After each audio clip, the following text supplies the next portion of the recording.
Hey, what's up, folks? Welcome back to the HERO LAIR Podcast. My name is Dan. We are your MeatHead crew. Beside me, we got Big Sean Sims, Mario at the end, Josh Martyr with us today. Alright, guys, so who likes sequels?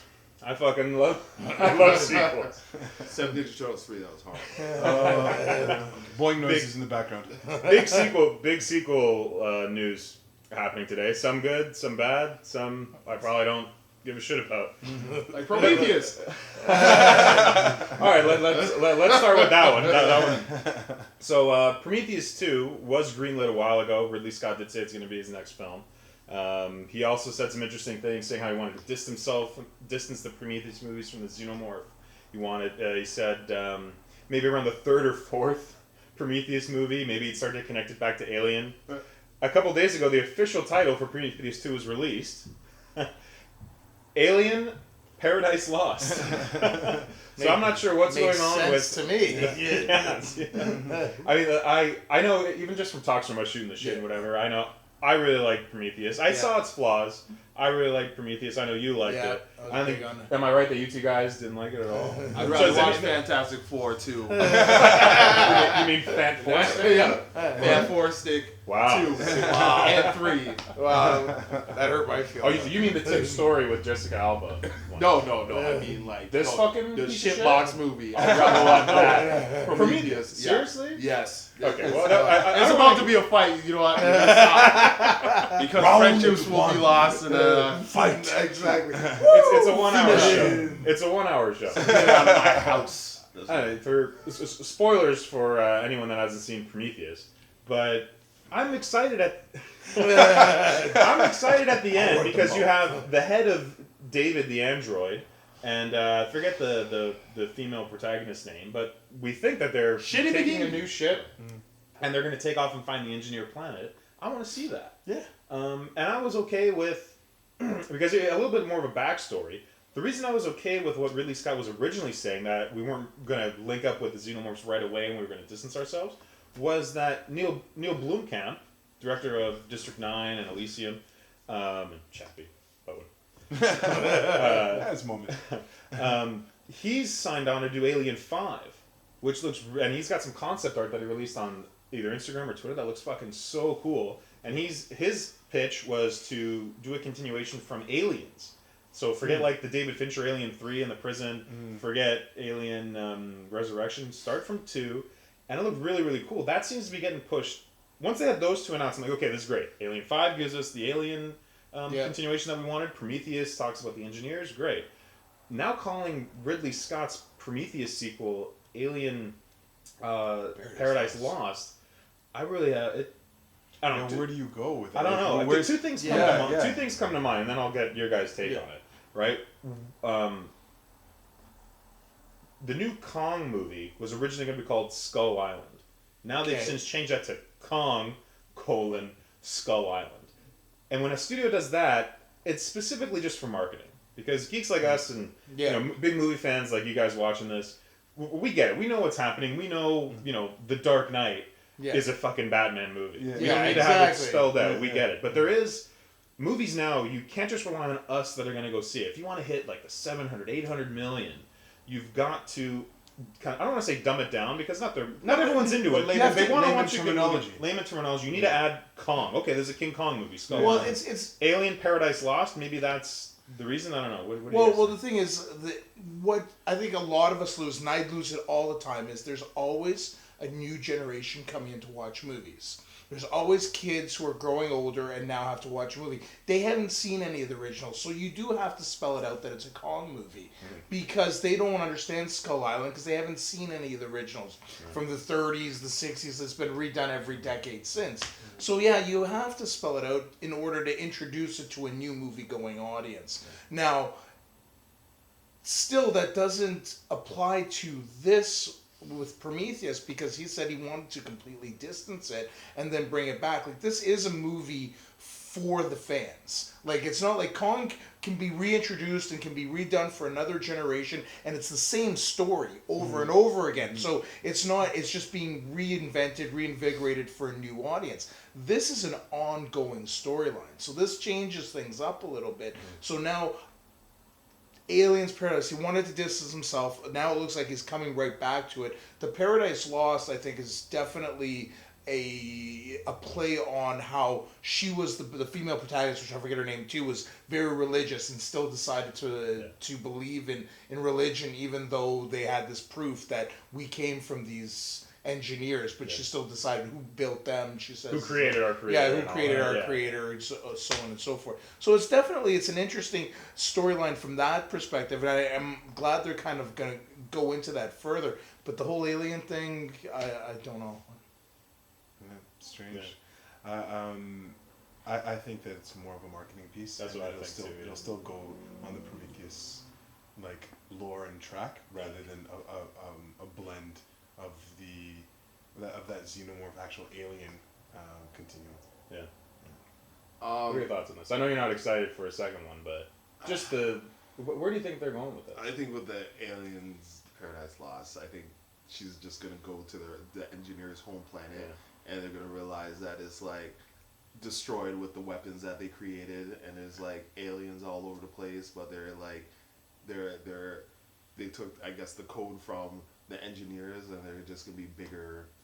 Well, we'll see you never know what they're gonna look like, because apparently you blend one humanoid and something else, and you get like a giant octopus, and then you get like a big fin-headed shark fin-headed creature. You never know what you're gonna get. It's like Forrest Gump. It's not without its problems, but in the overall arcing story, I do want to see more. I don't think, and I guess just kind of wrap up this one. I don't see if you're adding Alien on there so that the audience identifies it as a part of that lore of the Alien and Alien franchise lore, that we're in the same universe. Because maybe people did when Prometheus came out. Maybe it wasn't obvious to everybody that this was a part of the. I'm sure there was. It was. A lot of people were like at the very end was like, "Hey, that looked a little bit like the aliens from Alien." Yeah. Someone beside me in the theater said the same thing. Yeah. Like, I look like an alien. Yeah. So I'm like, bro. It's not their fault. It's not their fault. Don't hate them. Not everyone's kind of into it. If you tag on now, Alien, Paradise Lost, and if Ridley Scott really does stick with his whole plan of not connecting with the xenomorphs, you're going to have people going, what the fuck? Right? So I don't see how he sticks to his regular plan, but it's like I like the Easter eggs in the first one. Obviously Welland and the whole the ships being similar and like I very much like the trailer too. You're right. The trailer was one of the best trailers. It was an amazing trailer. Yeah. But the whole thing is the Easter eggs were obviously for fans of the series, right? And that's what. It's like, are you hitting it over the head now with this? Like, and it all centers really around, like in the first Alien, how long do they actually spend in that space jockey area with the eggs? Aren't they there for like 5 minutes? Well, yeah, it's the introduction. This looks pretty fucking wild. Yeah. And then they kind of move along. So, I don't know, I'm interested to see. What the one thing that bugs me about this is it almost seems like he's pushing back Neil Blomkamp's Alien 5, which I really want to see. Have you guys seen like the concept art? Fucking sick. Yeah, no, it looks sick. So sick. He's bringing back in Michael Baine's character, bringing back in Ripley, obviously. So they've survived aliens. They're still alive. Whereas Alien 3, it starts to be like, everyone's pod fucked up except for Ripley. Even the girl, she's dead too. Welcome to jail. But if that's getting pushed aside, I'm kind of bummed because I love Neil Blomkamp. He's kind of stumbled a bit. I think it's good that he's taking on an established franchise where it's not a original piece that he's doing. So he won't hit us over the head with fucking social justice shit that he seems to do. But this seems to be pushing it back, which I'm kind of bummed with. But we'll see what happens. Next one. Which one do I go from here? All right, let's go to one that I know we're all excited for. So Simon Kinberg. Fox producer extraordinaire. He was in an interview recently, I think it was with Collider, and he's talking about X-Men Apocalypse, and he's saying how it's a culmination of a trilogy. And I'm like, yeah, that makes sense, right? Because they're looking at X-Men First Class, Days of Future Past, and now Apocalypse as a culmination of a trilogy. And I'm like, yeah, I get that. It doesn't mean that they're done with it. Bryan Singer's working on, I think his next movie is 20,000 Leagues Under the Sea.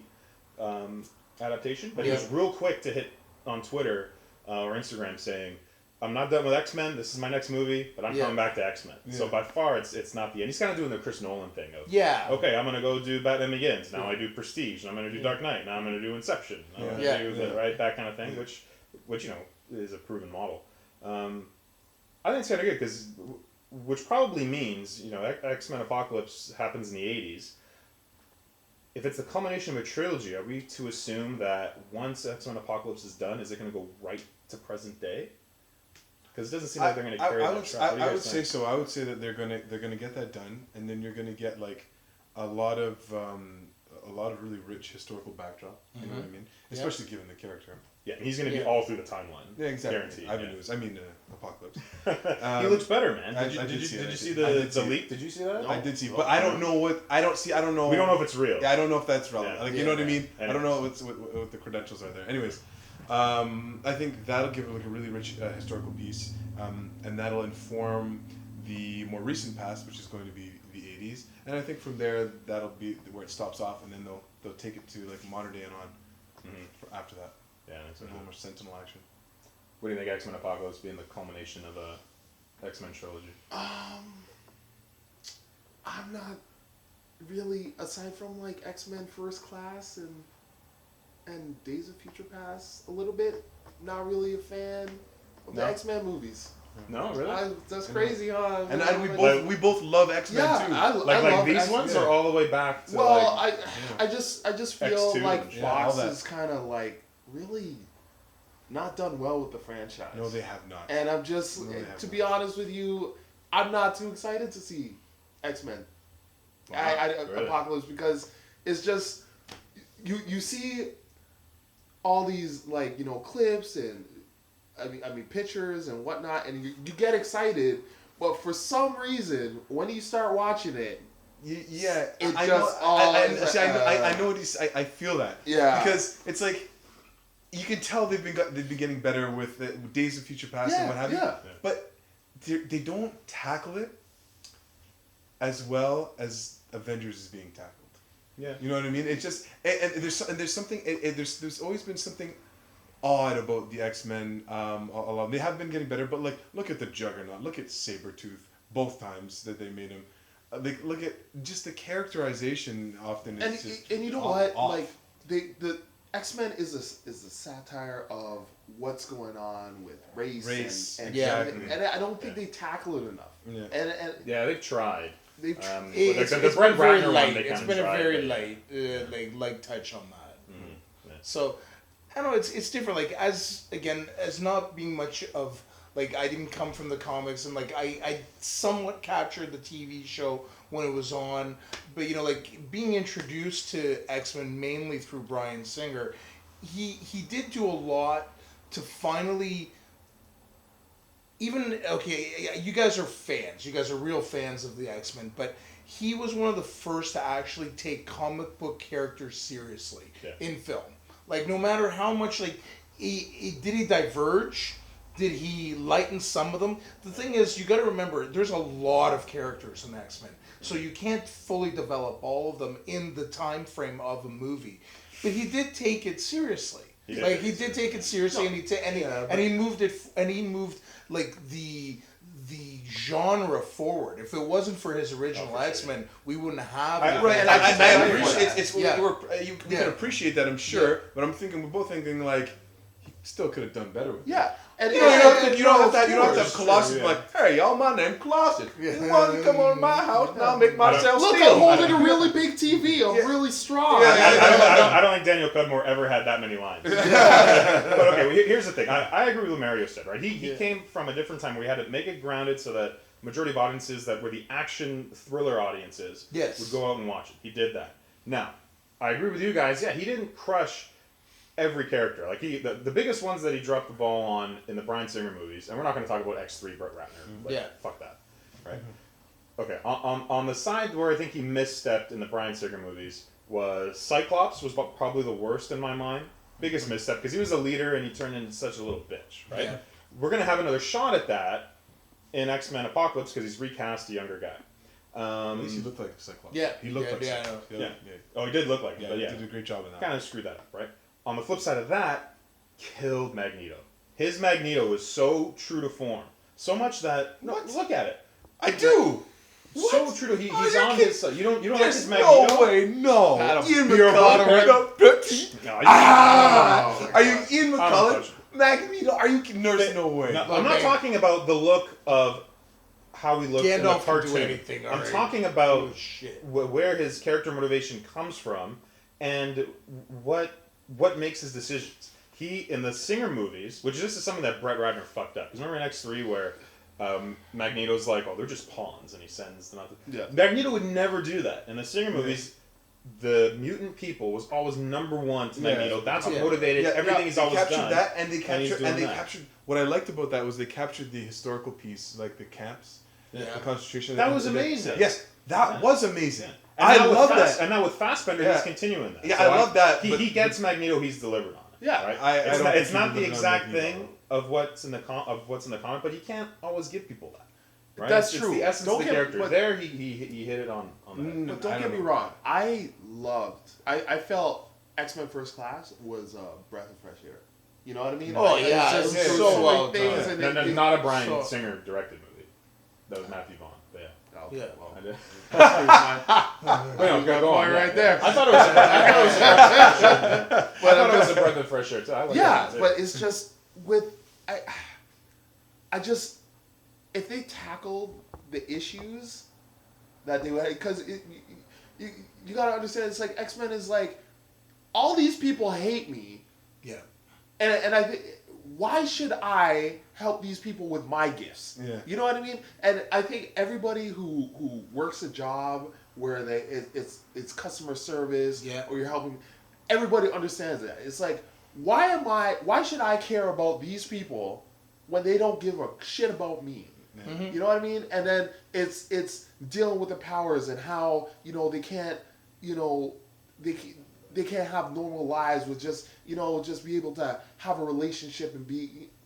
I don't know, man. There's so much depth in that X-Men thing that I don't really think they even scratched the surface.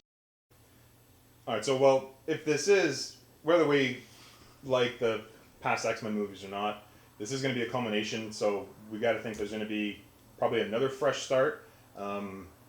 As far as we know, Hugh Jackman said he's played the role for the last time with the next Wolverine movie coming up. Yeah. But apparently James McAvoy James McAvoy and Fassbender are on board. We don't know about Jennifer Lawrence's Mystique, and we don't know about Nicholas Hoult. She's stated in a couple of interviews that she doesn't want to play the part anymore. She wants to move on. Yeah. She wants to move on. She's been part of two, and I think the series could do well. I mean, we don't need Mystique in every. Yeah, exactly. Big name. Here's an interesting thing. Hugh Jackman, I forget who he interviewed with, but his who he'd recommend to take the role over. Mm-hmm. Tom Hardy is his recommendation. I like it. I like it.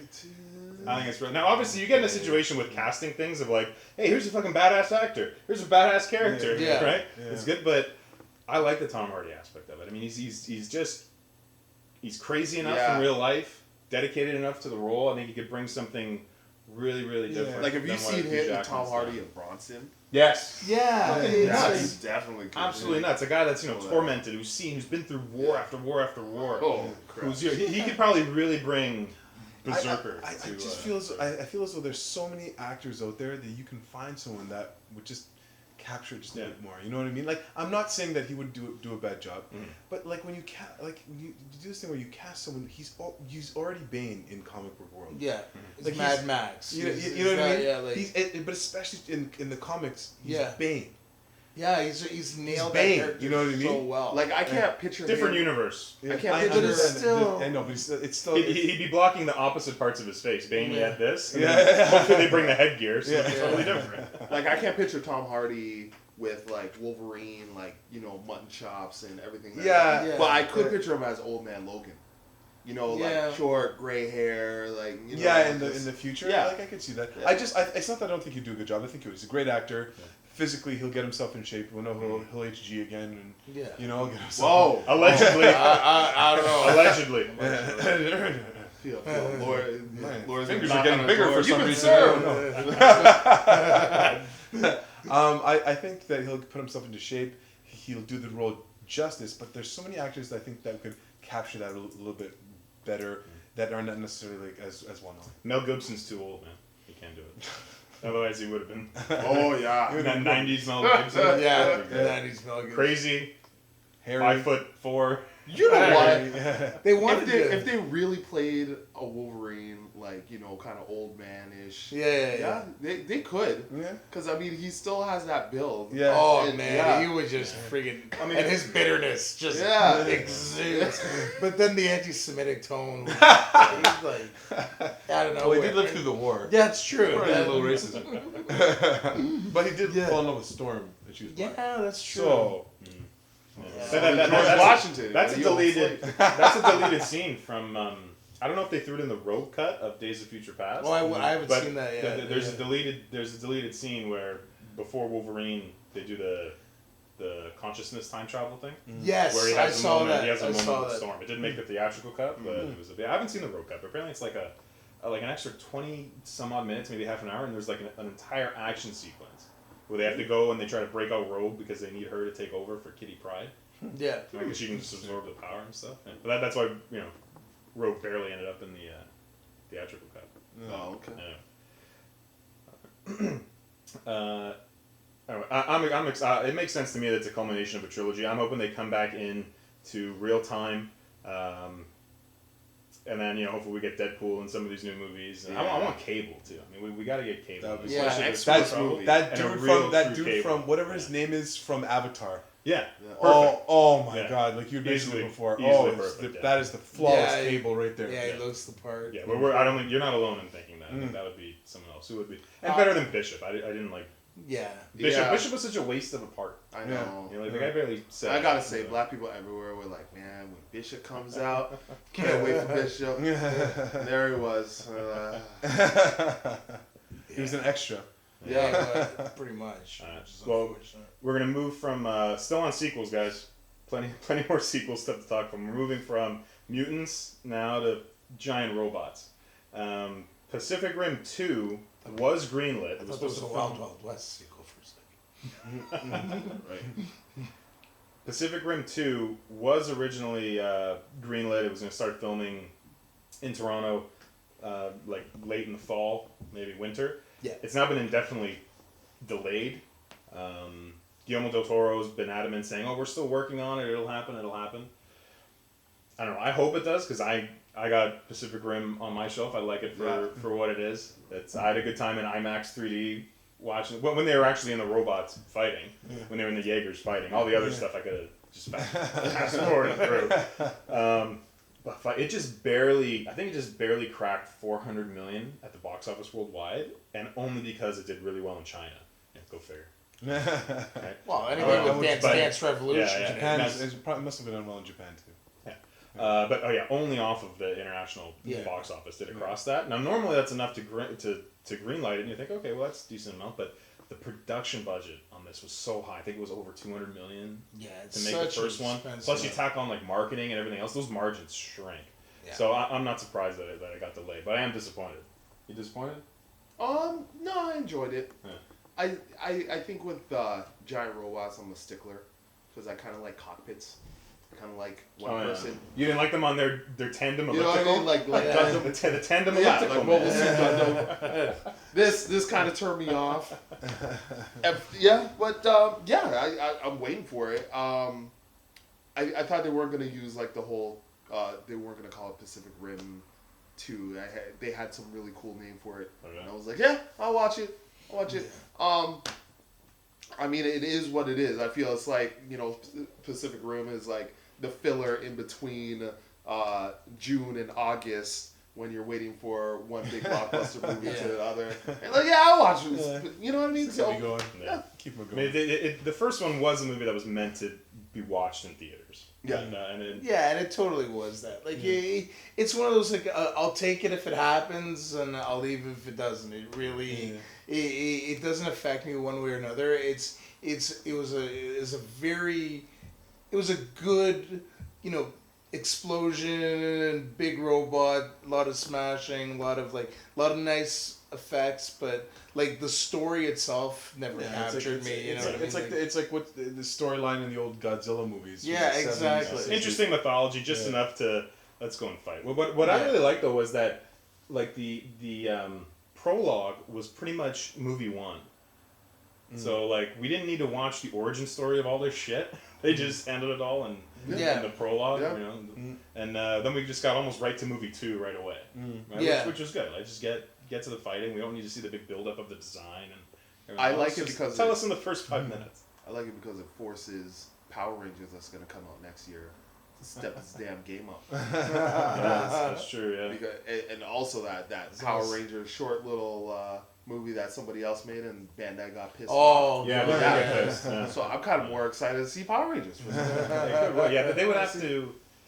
The one thing, the Jaegers and even the Kaiju as well in Pacific Rim, they had weight to them. Yeah. The way they designed, the way they moved it, the angle of the camera. One thing that pissed me off was that it was like 80% of them were like in rain and water. So it's like, what the fuck is going on, right? It's like, but when you did get a clear shot, they looked like they had plenty of weight. They're moving the kind of way they're supposed to move.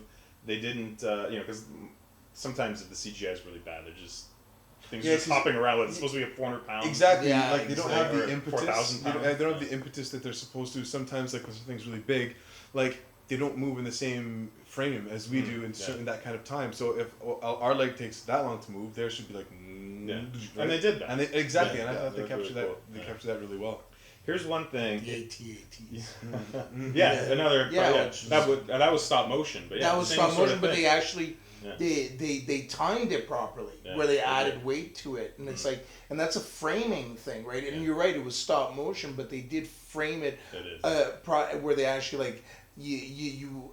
I think you add frames to make it look slower, so your eye takes longer on one aspect. So you're actually adding frames. Because when you take frames away, that's when it speeds it up and it chops it up. So that way you're looking at things longer. And it's true, just imagine your eye. If something's huge, it stays within your peripheral for much longer. Like as something's walking by, like if you're watching an elephant walk by, like you watch something small like a hummingbird, it goes by you like that. Whereas something like an elephant, that if it walked by you, it would be in your field of vision for quite a long time, and you'd see a lot of detail of it throughout. And they did that obviously in the first Star Wars, and they did that very well in Pacific Rim. Another thing why this kind of bums me out, and maybe it'll happen after, but I think Pacific Rim 2, Kong and Godzilla, I think they're all under Legendary, which is, I think that's a subsidiary of Warner Brothers, if I may be wrong. But there's already been talk that they're going to lead towards a Kong Godzilla crossover. Oh, I see. Right? Yeah. And then to have Pacific Rim on the same studio would just be like the ultimate. Everybody's looking over and see kaiju. You have like Gypsy Danger. All the monsters have to be fucking heroes now, right? Like everyone needs to be an anti-hero, right? So like one side you'd have like Kong, Godzilla, and Gypsy Danger. Then the other side you'd have like fucking Mothra. And all these other films that we don't want to cheer for. But we'll see what happens. We'll keep that on watching. I'm hoping it does get greenlit, but realistically, I don't see it happening. It just costs too much. Okay, sticking with robots. Here's one that I wish does happen, but I hope they find a new director. Transformers 5 is apparently a go from Paramount. Rumor has it that Michael Bay will direct it again. No. Say it again. Yeah. No. Fifth time's the charm. So explosions. That and G.I. Joe are probably the two most disappointing franchises to me. Where I actually. I think that's where I share your guys' kind of feeling of being let down. Because in my head, I know there's just so many great... There's just one from character attributes of what should happen, mythology of how things should play out, quality of the villains of what's out there in different storylines to pull from, and just 2% of it's been touched. Right? And even then, it wasn't even done. It's very superficial and incorrect. And thrown around. I mean... when the first one came out, and okay, so let's go through it like real quick. Yeah. The first one, right? Yeah, we all watched it together. Well, watched it together. Yeah. I was down for it because I thought I would never fucking see it. Yeah. And I was like, wow, look at this. Optimus Prime is there. There's a real voice. That was the big seller, the real voice. Yeah, Peter Cullen doing the voice. I was like, wow. I'm like, Shia LaBeouf's boring as fuck, but okay, but Megan Fox is You know what? Shia LaBeouf was at that point. He was in his heyday. Like he was of that young, like twitty, awkward. Exactly. Yeah. So like at that point, I think we were all like, oh, that's pretty funny. And you know, like okay. And Megan Fox, I didn't care. At least it didn't bog it down enough. I mean, it gave someone for them to save. You know, they kind of played the new designs. I was put off a little bit. I didn't like Starscream, but I like Megatron. Starscream was terrible. That was I hated Starscream. Backwards goat legs. Yeah. What is going on? No. But Megatron. So there was like good and bad. So I'm like, fuck, I'm watching Transformers here. They'll get better. They'll get better. Yeah. And then the second one was fucking terrible. Now, I think that came out during like the writer's strike, which fucked a lot of movies. Yeah, I remember that. Did any of you guys like the second one? What was Mortal Kombat Annihilation kind of script. Just throw people together. What racist, stereotypical robot are we going to get? They had full. We got it. We're going to get horses, and they're going to transform into Native American robots. There it is. And some of them had gold teeth. Some of the Autobots had gold teeth. Gold teeth. What is this shit? And they're robots, and they couldn't read. Because they're from the ghetto. Fucking lame. And they were. It was like 30s, 40s blackface. Like how? That's what they were like. They were cooning. Remember like they were cooning. Jigaboo kind of thing, right? They were cooning. Like big black monkey lips, big monkey ears, like from like the 30s stereotypes. And that was like watching what the Misa talking about. Yeah, I couldn't. No, that's what he filmed. He was the Jar Jar Binks. That was not even close to what these guys were. Like it was such a stark, like rational tag. It's like these guys in the worst people like this. And to serve no purpose. Exactly. There was no movement. This is how. And Devastator. Devastator was so disappointing. Because I'm like, let's see what it looks like, and it looked a snapping turtle. Devastator was when you watch the cartoons. When Devastator would transform, you're like, oh my god, business is about to pick up. I remember. Who are you gonna call? Protect the cons. That should have been like who's it gonna be? That should have been like an iconic movie moment. Oh yeah, right? For our generation, and all the formation of Devastator. Right, and all that happens is like a lot of stuff starts spinning. A lot of gears. This big sloppy thing hops together, and it looks like a snapping turtle without a shell. And to add insult to injury, two wrecking balls that are on the chain hit down are his nuts and go boom, boom, and hang between his legs. I'm under the enemy scrotum. Yeah, exactly. Fuck off. Like it's like I remember ruined right there. I remember. And he was a vacuum cleaner, by the way. Yeah. His thing was to suck and just like that's it. You know what's sad is that you know what's sad? I think that production, like the Transformers 2 production, was the first production since like I want to say Lawrence of Arabia, or might have been some other movie, but it was pretty significant for them to get permission to actually shoot on one of the Giza pyramids. Which you think should be a pinnacle moment. Like they're standing on it, and they use it for, Devastator. It was like, so bad. Like the whole thing is, I remember as a kid, whenever Devastator would come together, like I remember like looking up as a kid. Like you had that whole thing of like the grandeur of him, like compelled you to like look up, and he was like such a big, humongous character. And I remember the toy, obviously it was all to sell toys, and like the toy itself was just humongous. This one is just like, here's the ground, it's like this low to the ground, like exactly. total missed opportunity. Like, you know what? It hurt everything. It's not complicated to make a successful Transformers movie. Yeah, you get the original characters that everybody liked. Yeah, you know what I mean. And I'm not even talking about Dinobots. I'm talking about the original. Even just the villain. Everybody had their favorite Transformers. Yeah. Yes. You keep Megatron.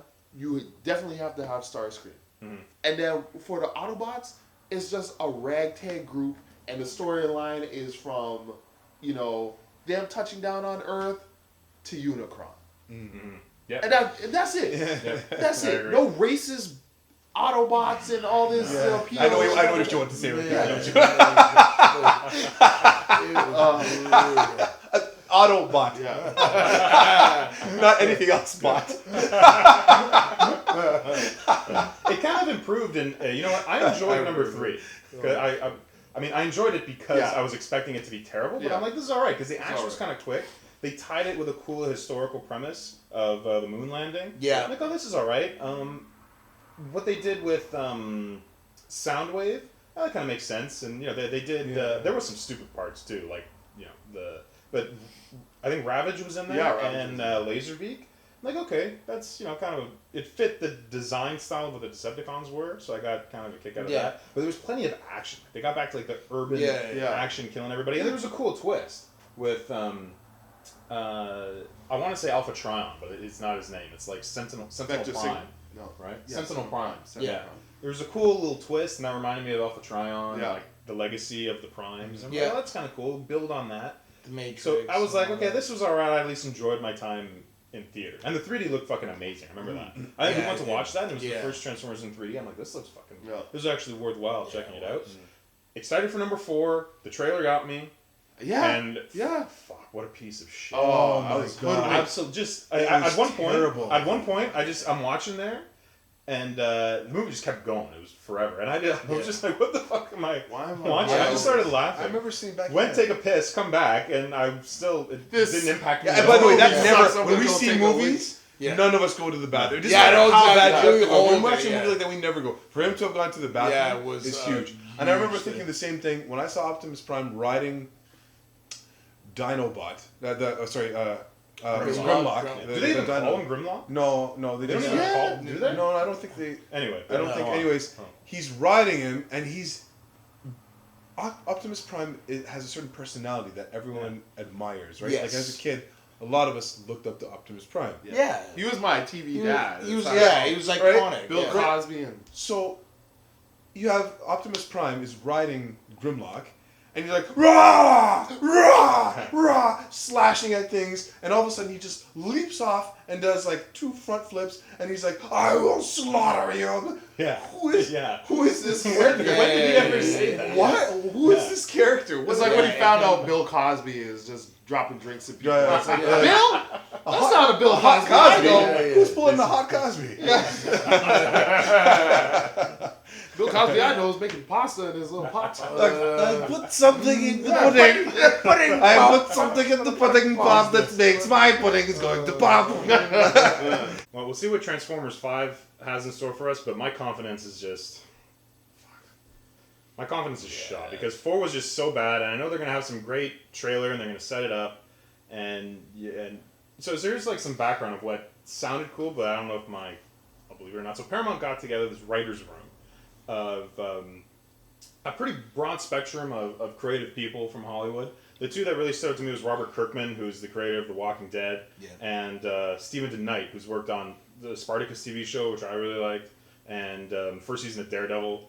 There were other people that were kind of cool, and they were put in this kind of think tank for Paramount to try to blow up this Transformers universe. So either make it a shared universe, a la like the Marvel Cinematic Universe, or at least plan things out.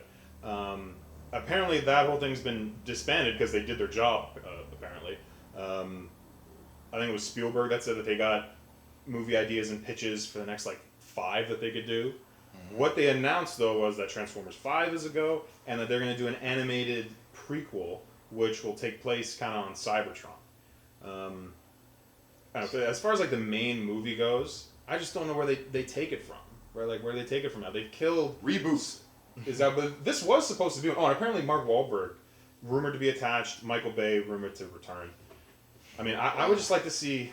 I mean, these things make truckloads. As long as he supplies the burgers, I think that'll be Mark's best fucking. These things make truckloads of fucking money, man. Like billions of dollars. I mean, I'm sure kids like them. It's just, do I want to support it, right? But, like, because to get disappointed again. Sorry. No, but saying like you're gonna reboot something and then saying you're gonna have Michael Bay and Mark Wahlberg is like you were a child in an abusive home, and it's like, don't worry, you're free now. You get to go to this foster home, but your mom and dad are coming too. You know what I mean? You get your ass beat again. I'm really just back where I started. Makes no sense at all. They could just take it so many ways. You know what? Actually, when I first sat down to watch number 4, and that opening scene where they it's back in like prehistoric times, dinosaurs were running around and they're dropping the metal. That's cool. And that hand, I like that. That there's like an alien hand, and I'm like, quintessence. There we go. Let's fucking build towards something. And then they never touched it again. Yeah. That dinosaur wasn't actually Grimlock at all. It never connected back to that. Yeah. It was just all segmented out, just a big piece of crap. It never was. And then what you were brought to afterwards, and you're going to the modern age, and then you have the Japanese car that turns into a samurai. And sounds like this. Oblivious Prime. We must go to... It's the guy from The Last Samurai. It's the actor from... Ken Watanabe? Yes. I love Ken Watanabe. So do I. He's fantastic. Transformer. But can we be fair?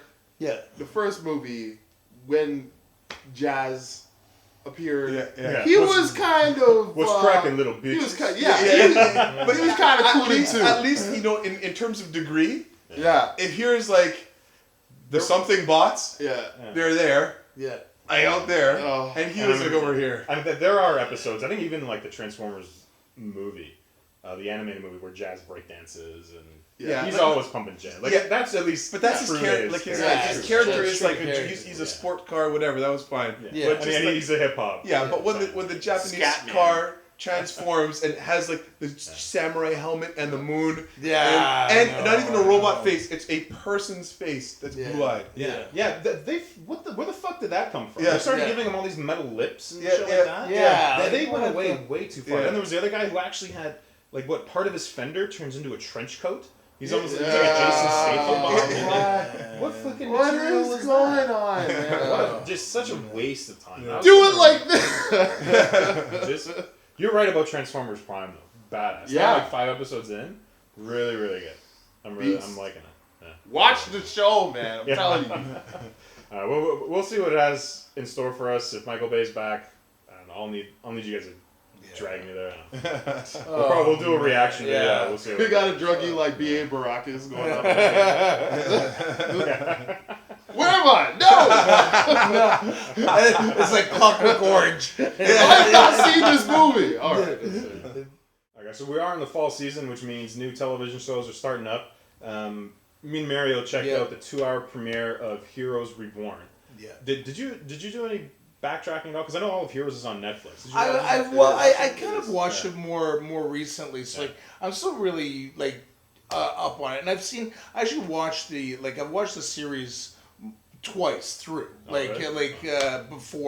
before this, and I really kind of got like it was nice to kind of see some of the characters back. They alluded to some of the old characters, but it was almost like, you know what, I kind of got my fill.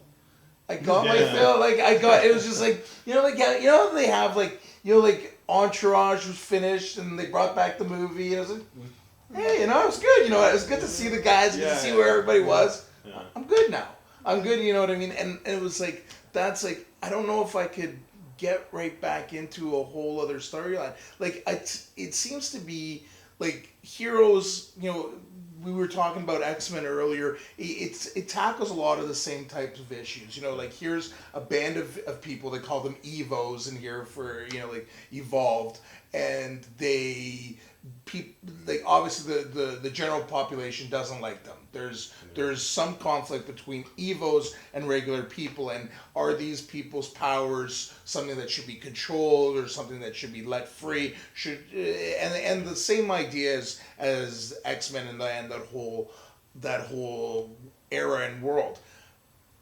It's just been done. I think it was a good product of its time. It got these shows started. It got these, I'm a traditionalist. I love looking back and looking at things and saying, you know what, this sparked a whole new way of thinking about things. This sparked a whole new way of doing film or doing television.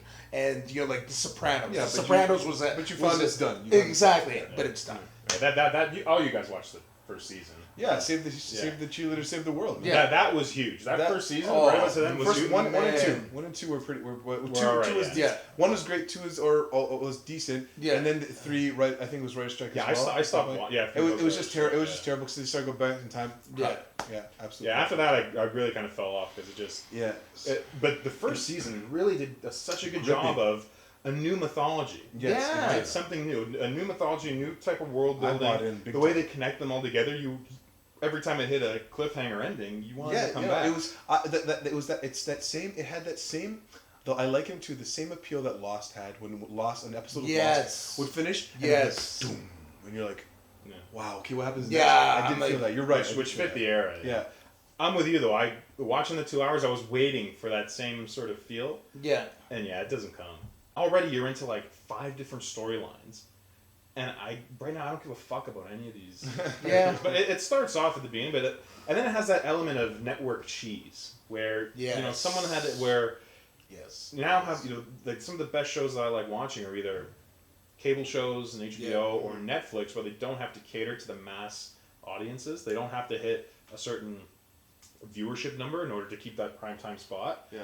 And big network shows, they have to. Well, we need to capture the millennial demographic, so.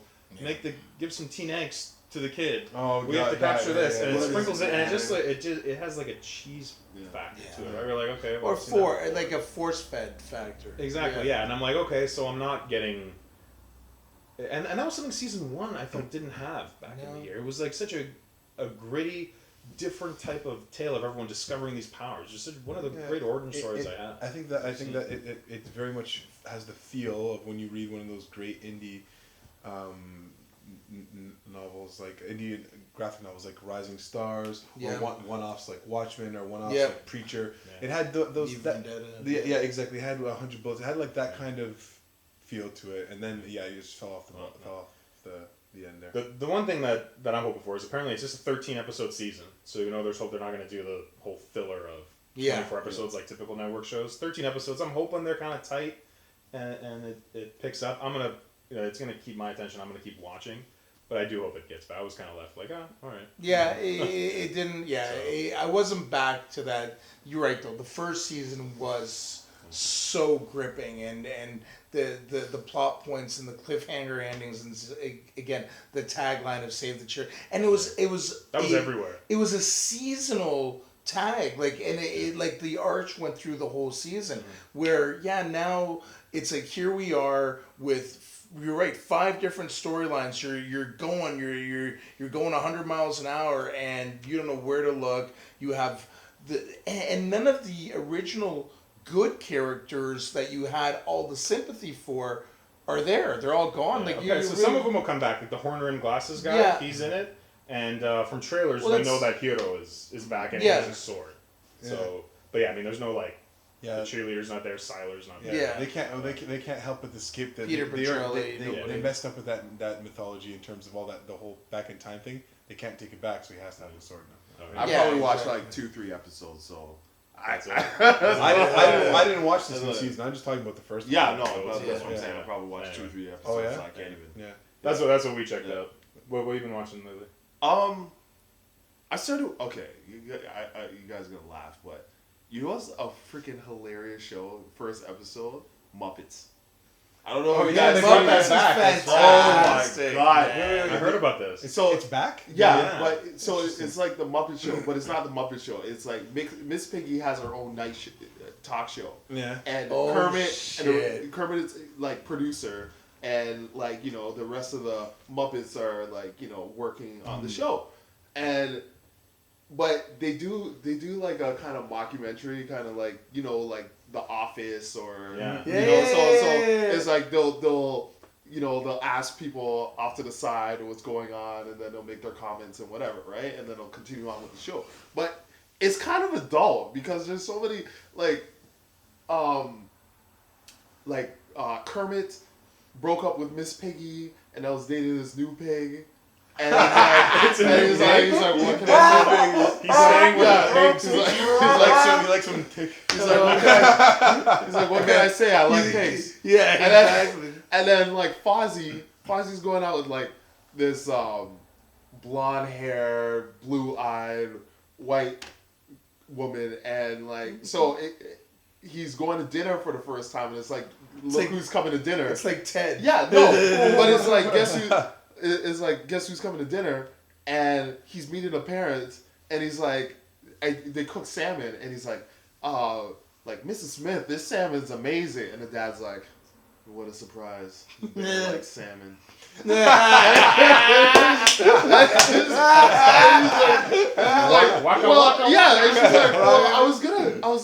didn't know. I was gonna cook it raw. I was gonna leave it raw for you. And she's like, Mom. And then the dad's like, you know what? I'm just gonna say it. What if you guys have babies? What's gonna happen? Is like, are the kids gonna poo in the woods or something? It's like, that is a stereotype. That is a racist. I'm not taking it. And it's like, that's where genius. And it's like, I need to check this out. And he's like, it is like this one line is like, Fozzie's like in the car and he's talking to the cameraman and he's like, yeah, this is my first girlfriend in a while, and like I'm really nervous. He's like, you go on all those sites and you go lovable, caring bear, and you get the wrong kind of thing. And he's like, well, not wrong, but wrong for me. Oh my God. That's awesome. It sounds like it's directed right at us. Our generation who grew up with the Muppets. As I appreciate, because the Muppets was a very different thing, and the level of humor in it, and the type of humor it was, like my brother and I would roll stitches watching some of those Muppets. Those two pricks up on the they're in the crowd. How many times did a Muppet just get flung across the stage? And we would be dying. Right? Like, so Muppets. All right. I'll have to check that out. For me, what I checked out was a show called Humans. It's a British show. Okay. So remember you recommended Strike Back, and I really enjoyed that. I was like, oh, here's another British show called Humans. You guys will love it. It is fantastic. It has to do with artificial intelligence, and so with the synthetic humans, the automaton, very much like in Aliens, that are they look human, but they have robotic insides with fluids and stuff. So synthezoid, right? And that the premise is that they were making a whole bunch of these synthezoids to robots to like help people.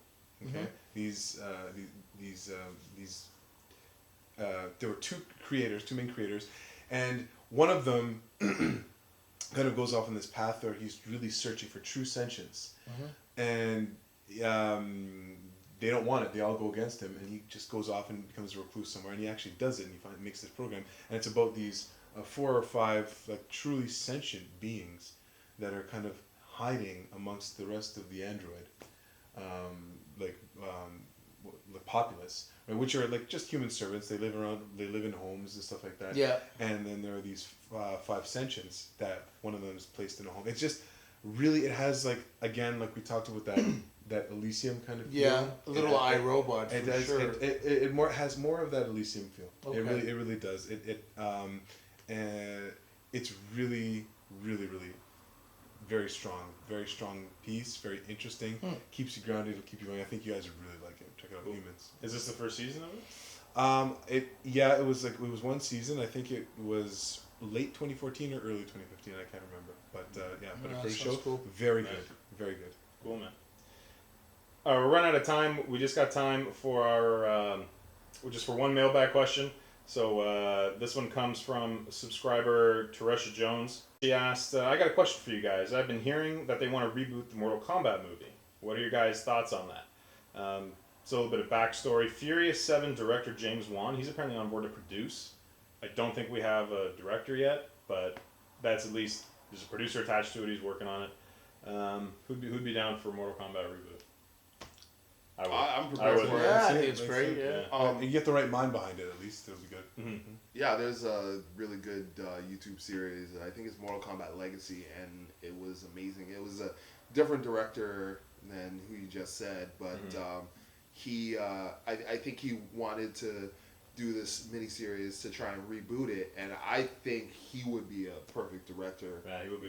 He did it very grounded. Like, it was all about, like, Jax was the true kind of inspector, detective kind of thing. Yeah. It was a real street level Yeah. Almost like Daredevil. Yeah, and there was Street that level initial thing. like little short film, Mhm. and then the rest of the series it was explaining like Milena and Katana and Sub-Zero and Scorpion and why they don't like each other, and it was like spanning across different like times and amazing. Check it out. Yeah, I think if they grounded enough, I think it could be pretty cool. Yeah. There's so much to draw from. How many? Isn't it like 10, 11 different video games now? Yeah, Right. A good mix of 10, martial arts, which we all like. Some sci-fi. Yeah. Some of them are historical based too. It's got all the recipe. Like it's got every For sure. ingredient to make a good recipe. So yeah, It's but like you again gotta with- make it rated R. what's that? Oh yeah. Yeah. Yeah. Well, that's the whole thing. It's like, and the thing is though, like a lot of these people are finally understanding that the audience that's going to come see it is a mature audience and needs that. Mm-hmm. They're not looking for that kind of general audience or that kind of era of making stuff for kids is really out the window now. Yeah. They're Yeah. making it for geeks. Like, Yeah. Agreed. Thanks for your question, Tarasha. If you guys got a question, there's two places to do it. Hit us up on Twitter, use the hashtag HeroLair, or email us too. Email address is theherolair@gmail.com. We'd love to see your questions. We'll answer it on the show for you. We're all out of time. Thanks a lot for joining us. My name is Dan. Be sure to subscribe to Hero Lair. We're on a mission for 1,000 subscribers. Help get us there. Click that subscribe button. Like this video if you enjoyed it. Follow us on Twitter @theherolair.